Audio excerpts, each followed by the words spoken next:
যেভাবে হোক এখানে ভর্তি হতে হবে এই প্রত্যয়ে আমি মাটির ব্যাংকে আমার টাকাগুলো জমানোর চেষ্টা করি। তখন আমি একটা ছোট্ট ভিডিও ক্লিপ আমি ইংলিশ থেরাপির ফেসবুক গ্রুপে আপলোড করি।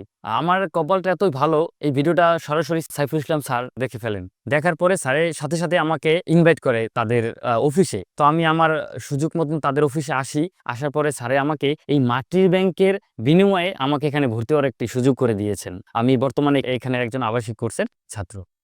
আমি রিপন মাহমুদ, বরিশালের গরুনু থেকে এসেছি। আমি অনেক আগ থেকেই আসলে ইংরেজি শেখার একটা চেষ্টা করছিলাম। দেখি চারদিকে সবাই ইংরেজিতে কথা বলে। তো ওইটা দেখে আমারও ইংরেজি শেখার একটা ইচ্ছে হলো। কিন্তু কোথায় ইংরেজি শিখবো ওইভাবে ভালো কোনো প্রতিষ্ঠান পাচ্ছিলাম না।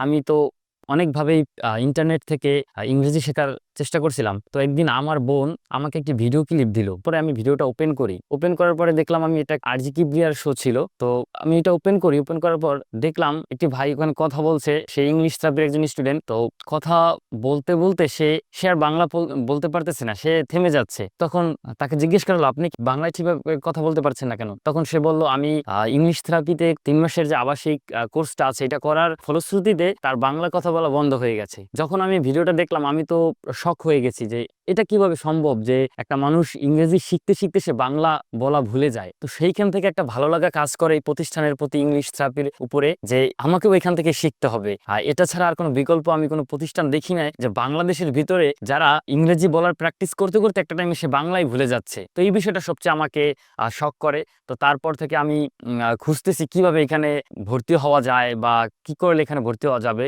তো আমি তাদের যখন আমি ইংলিশ থেরাপি সম্পর্কে এই যে বিষয়টা জানলাম, তখন আমি তাদের ফেসবুক পেজে যাই। যাওয়ার পরে আমি দেখলাম যে তাদের কিছু বই আছে, বই সেল করতেছে তারা অনলাইনে। তখন আমি রকমারি থেকে একসাথে ইংলিশ থেরাপির 3টি বই অর্ডার করি। এটা অর্ডার করি আমি প্রায় 2023 সালের দিকে। তো এতদিনের জার্নি আমার। তো এই বইগুলো কেনার পরে আমি বইগুলো দিয়ে প্র্যাকটিস করলাম। আমি মোটামুটি ইংরেজি বুঝতে শিখলাম, পড়তে শিখলাম। তখন আমি দেখলাম যে আসলে বই পড়ে আমার হচ্ছে না, আমার আসলে মেন্টর দরকার। তো মেন্টর দরকার হলে আমি তো আর একা একা পারবো না। এই জন্য আমি ইংলিশ থেরাপিতে ভর্তি হওয়ার চেষ্টা করি, কিভাবে আবাসিক কোর্সে ভর্তি হওয়া যায়। আমার আর্থিক সংকট থাকার কারণে আমি আসলে সরাসরি ভর্তি হতে পারি নাই তাৎক্ষণিকভাবে। তো আমি ভাবলাম যে আসলে আমার তো কিছু একটা করা দরকার, যেটা করলে আমি এখানে ভর্তি হতে পারবো। তারপরে আমি আসলে টাকা জমানোর একটা সিস্টেম করলাম যে আমি কিছু টাকা জমাই, তারপরে ভর্তি হওয়ার ব্যাপারটা আগাই। তো আমার মাথায় চিন্তা আসলে একটু ইউনিক ভাবে টাকাগুলো জমাই, যেমন কষ্ট করে জমাই, এই টাকা দিয়ে আমি আবার ভর্তি হবো, আমার নিজের পিছনে ব্যয় করব। তখন আমি চিন্তা করলাম যে আমি আসলে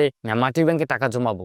যখন আমি এই মাটির ব্যাংকে টাকাগুলো জমাতে শুরু করলাম, টাকা জমাই দিয়েছি, এই সময় আমার আবার চিন্তা হলো যে আমার মতো তো অনেকেই আছে যারা এখানে ভর্তি হতে চায় বা আর্থিক সংকটের কারণে ভর্তি হতে পারতেছে না। তো আমি আমার এইটা একটু শেয়ার করি, তা যারা ভর্তি হতে চাচ্ছে আমার মতো তারাও যেন একটু মনোবল পায়। এইটা ভেবে আমি যে কেউ যেন হাল না ছাড়ে আমার মতো, ঠিক আছে, মানে যেভাবে হোক এখানে ভর্তি হতে হবে এই প্রত্যয়ে আমি মাটির ব্যাংকে আমার টাকাগুলো জমানোর চেষ্টা করি। এবং তার অনুভূতিটা আমি শেয়ার করতে চাইছিলাম সবার সাথে। তখন আমি একটা ছোট্ট ভিডিও ক্লিপ আমি ইংলিশ থেরাপির ফেসবুক গ্রুপে আপলোড করি। আমার কপালটা এতই ভালো, এই ভিডিওটা সরাসরি সিও স্যার দেখে ফেলেন। দেখার পরে স্যারের সাথে সাথে আমাকে ইনভাইট করে তাদের অফিসে। তো আমি আমার সুযোগ মতন তাদের অফিসে আসি। আসার পরে স্যারে আমাকে এই মাটির ব্যাংকের বিনিময়ে আমাকে এখানে ভর্তি হওয়ার একটি সুযোগ করে দিয়েছেন। আমি বর্তমানে এখানের একজন আবাসিক কোর্সের ছাত্র।